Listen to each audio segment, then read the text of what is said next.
one of the things that just grips me is among top universities, Harvard, Stanford, and all the rest, among all the food guides around the world with all the top scientists doing those food guides, among all the professional societies, plant-dominant diets dominate.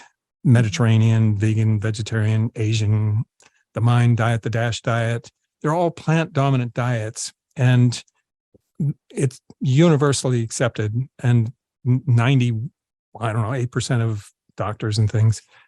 But on the internet, meat-heavy diets completely dominate. Oh. I mean, the carnivores and low-carb dieters, their YouTube channels are getting millions of views. I mean, they outrun us all by 10 to 100 times. And they're not very qualified. So I haven't found any really qualified scientists or doctors in there doing that. I mean, a lot of them have lost their licenses. And so they're doing YouTube videos like Ken Berry, and they're making their living out of doing these YouTube videos that have spread so much misinformation. It's just soul destroying. And yet they get, 8 million subscribers, 12 million in the case of Joe Rogan, 2.7 million in the case of Ken Berry. It's like unbelievable. So I decided, you know what? We need to put some more accurate information out there in a more entertaining way, because scientists like Walter Willett at Harvard School of Public Health, if he's on an episode, it doesn't get more than 3,000 views. I love the guy. He is the most cited scientist in all of medicine, and he's run the Harvard School of School of Public Health for decades and done some of the most amazing studies. That guy really knows, and his book is airtight. It's flawless. But he gets no views because he's boring and he doesn't want to be exciting. He doesn't want to tell all these stories and be exciting like the two of you are. So I decided, well, I got some views on my motorcycle channel and my photography channel. What if we do something kind of fun with some humor but really factual, and make some of these facts super shocking. And so that's what I'm trying to do. And hopefully I don't age out of it. Maybe I can do it for 10, 20 more years. Yeah, I think you can. And I recommend everybody go, because there's a lot about the carnivore diet and debunking a lot of the myths around keto and the low carb, all sorts of things you talk about. So really, and the videos are terrific. So, the last one I did was on a supplement sales guy. So the best way to sell supplements is to go start a YouTube channel. You can get unthinkably rich doing that. Dr. Mercola, Mark Sisson, and so on. I mean, they're worth hundreds of millions of dollars. Liver King sold $100 million in supplements his first year, because you don't have to go through Amazon. He's a liar, that Liver King. I have heard of him.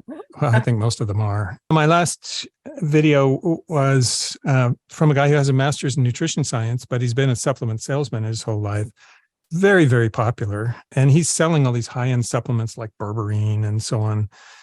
And, it could be that he's like Mark Sisson and he thinks it's the right thing to do. But just following the trail of facts on things like berberine, it doesn't look good. And I don't like to do those episodes because I feel like, what awful person would, debunk somebody else like that. But I don't make it personal. It's only about the science. And, in all the episodes I've done, I haven't heard, I always fear before I press the publish button that I got something wrong, and they can call me out for it. And if you get one thing wrong, then they can say, well, if you got this wrong, then you can't trust anything he says. So I fear that every single time, which makes me take a lot longer to do these episodes because I have to do all the fact checking. Sometimes I share it with people who really know before I publish it. But I haven't seen anybody call me out for, one guy is Ben Bickman, who's a professor at BYU. And he makes some very startling statements. BYU is a Mormon university. They have this health code written in the 1830s that meat should be eaten sparingly, and it's pleasing to me, the Lord, that it be eaten not at all, except maybe in times of famine. And but he says that's not a diet, even though it seems quite specific.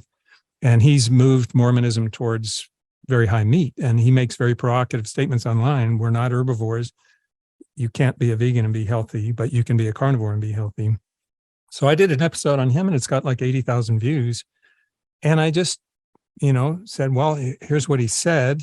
Let's take a look and see if that's true. For example, at BYU, at Brigham Young University, in front of the student body, he made the statement that the leaders of the church have never spoken about diet except for exceptionally harmful and addictive substances, alcohol, cigarettes, and so on. Well, he's at Brigham Young University. So I pulled up what Brigham Young had to say when he was president of the church, speaking to the General Conference, which is today on the church's website. And what Brigham Young had to say is, if you want to know what the Lord's word is for Mormons for what to eat, never eat a pig. I know it like Moses knew it. There's no swine. And he said, beef is as healthy a food. He said this in the 1860s. Beef is as healthy a food as we need right now, but not stall-fed beef. That has a different character. Only grass-fed beef from the mountains. But if you want to know a diet that's really healthy, it's fruits and vegetables and fish from our mountain streams. And with that, you have a completely healthy diet. That's what he actually said. So, when you put that in an episode, how can anybody? So I try to come up with those kind of facts that are just irrefutable. It's not me getting emotional or anything. It's just me doing, detective work, checking the facts.